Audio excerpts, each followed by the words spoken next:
Hey, welcome to Leaving Crazy Town with Finn and Sarah. What are we doing today, Sarah? Hello, everyone. Welcome to Leaving Crazy Town. We are going to, Finn and I have both written down what we think are the 5 most important things in codependency recovery. I did them in my codependency recovery. He did it in his codependency recovery. I did it in mine. So we're going to compare our answers and see what you guys think. So that's what we're doing today. We want to get some clarity because sometimes people don't, what is codependency? What do you do to solve it? What do you do to heal from it? So that's, What do you do? What do you do is, a big I had no question. idea. I know. Until I First started. thing is to even realize you are codependent. I mean, that has happened to me so many times when we say to someone, geez, it sounds like you have some codependency. They're like, no, I'm not. Because people don't even know what it means. And people throw that word around so much today that Too whatever. much. If your life is in chaos or if you're finding yourself that you have no time right now or that's often a symptom. But we won't do symptoms right now. All right, what do you have for right. number 5 and the most important thing to you in codependency recovery? Wow, number 5. We're starting with number 5. No, number 1 of the most important. Oh, number 1. We're off to a good start, people. Okay, number 1, keep the focus on you. All right, so codependency is all about what? It's being preoccupied with other people's thoughts, feelings, and behaviors and what everybody out there is doing and try to manage what they're doing because it's hard to feel your feelings about what they're doing. So bottom line, our mantra is, what do I need? What do I want? What do I feel? What do I think? So it's bringing it back to you. Very often codependent people don't even know what they think or feel. Okay, so All right, so Finn's I'm going. number 1 is Sorry. identify what I want in each situation. Perfect. Yes. Sounds Yes. familiar, doesn't it? Yes, exactly. So focusing on what I want rather than what does someone else want. Really, really great. Okay. Oh, I wrote identifying because my first stage in codependency recovery, like if you had said to me, what do you want? I was so activated with Yes. other people. I had no idea what I wanted. Yes. Sometimes I got to get away from the situation, pause to really be able to see it. Absolutely. What do a lot of codependent people say? I don't know. Right. I don't care. Yeah. So And they might I'm not confused. know, and they might not want to know. Yes, right. So identifying what you want, critical. All right, number 2. Oh, Do you want me to go first? go ahead. All right. Well, the next part that I thought was most important is for me to share that information of what I want with the people that are directly involved in the situation. Give an example so people Give an get it. example. Okay. If I'm in a group and we're all trying to decide, this is very basic and a Yeah. simple one. We're trying to decide where to go eat. Yes, And I want to have Chinese food. yes, And Sarah wants to go to Italian. And our friend MB hasn't had any input. And I would actually articulate, if I was following what I need to do, to Sarah Yes. and MB that I would like to get Chinese food Yes. as opposed to Italian. yes. Other than saying I don't care or telling MB what I want to do and not telling Sarah. Yes. Because Sarah articulated wanting Italian, so that might activate me. Like, now can I still speak up about what I want? Yes. So Yeah. for me, it's really speaking the truth of what my wants and needs are. Yes, and a lot of codependent will say, well, what do you guys want? That's the typical response. Rather than identifying what they want, number 1, and expressing it, number 2, is just exactly what you said. So what's your number 2 importance? Okay, my number 2 is get support. The thing with codependency recovery is we can't do it alone and we can't do it in our own mind because it's just like with sobriety. Our thinking is so backwards, and the problem is we think it's normal. So to not say what restaurant we want, to focus on our kids' needs endlessly and deny our own, to focus on our friends' needs, or like to dismiss our own thoughts and feelings, all of those things normal for codependency.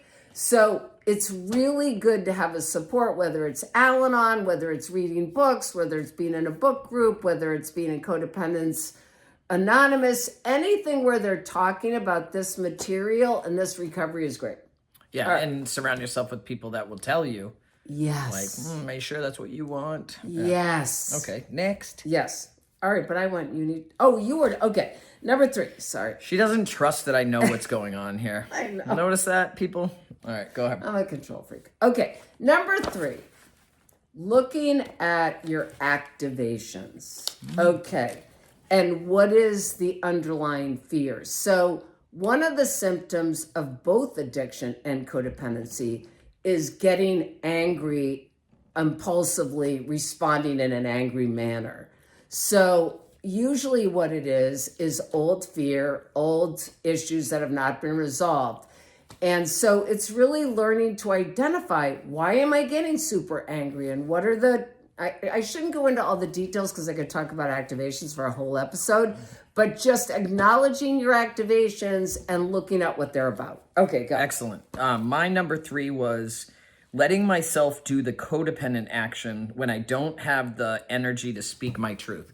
It's been really important for me to have compassion for myself around, not so much anymore, but when I first started doing this work, Yes. it's a lot. And you start to see how pervasive it is and how many areas I don't speak up. And, it was very draining. So today, Yes. sometimes, as long as I acknowledge, like, okay, I'm doing the codependent thing, but I need to, because I'm not Yes. ready to set boundaries and have a confrontation about a situation with somebody. And I'll just go along to go along.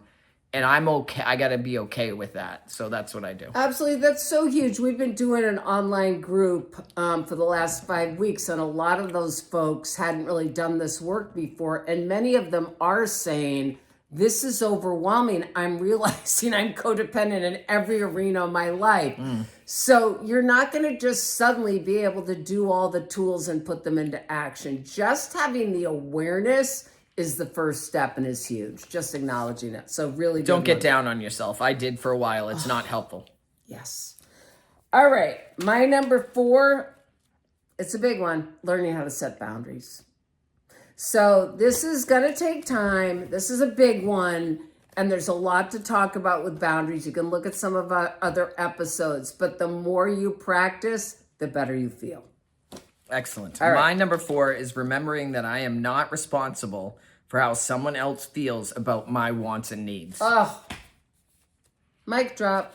Because it's very hard. I always like to use the example Yes. when a couple breaks up because one's still in love with the person and the other person just doesn't feel it. It's not it's not the person who's not feeling the love for somebody's fault that the other person's sad that they're not feeling that way. Like, you can't be taking on the blame for how you feel or what you want or need, and like, based on how somebody else is responding to it. Yes. I mean, if you're a jerk about it, maybe there's some concern. But if you're just like, this is how I feel and this is what I need, and another person's upset about it, it's not my job to fix that or take responsibility for it. Yes. I mean, that could be a whole other one, letting people have their feelings, giving people the dignity of having their feelings, and if someone's mad at me, let them be mad. I don't need to take it away.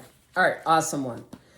My last one, I had 2 of them. She always does that. We say 5 and she goes for 6. I know. I always do that. All Pick right. the most important out of 5. Which one? All right. The number one tool in the book is taking care of yourself. Because what happens when you first start doing this work, it's really overwhelming. And you see, my gosh, I've been focusing on everybody else. So taking baby steps to take better care of yourself during this time is huge. All right. Okay, my number 5 is when people push against a boundary I set or act out when I make a decision that they don't like, to stick to my decision and ride out and just allow the uncomfortable feelings to ride out. Because when I first started working on this stuff, I would backpedal and change my decision based on a little pushback or other people being agitated, or, I noticed if I had started saying no in certain areas with my family and it was new, they would amp up and they'd act out more and more. And the more I stuck to my boundary, the more they'd act out. But early on, I would just change my boundaries or change my decision because I would so activated by them activating. Yes. But what I learned was recovery comes from me tolerating how uncomfortable it is when other people don't like my decisions or they have a problem with it. So it's sticking to my boundary.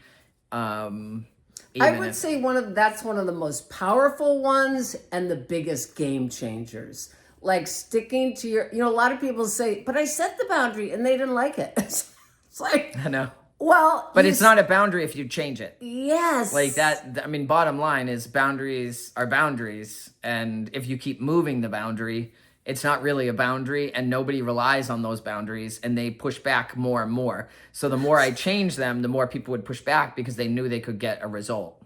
Yes, and when we always talk about, too, that codependency recovery is not just about the best thing for me. When I'm doing the best thing for me, it's the best thing for the other person. So it's like giving mixed messages to kids.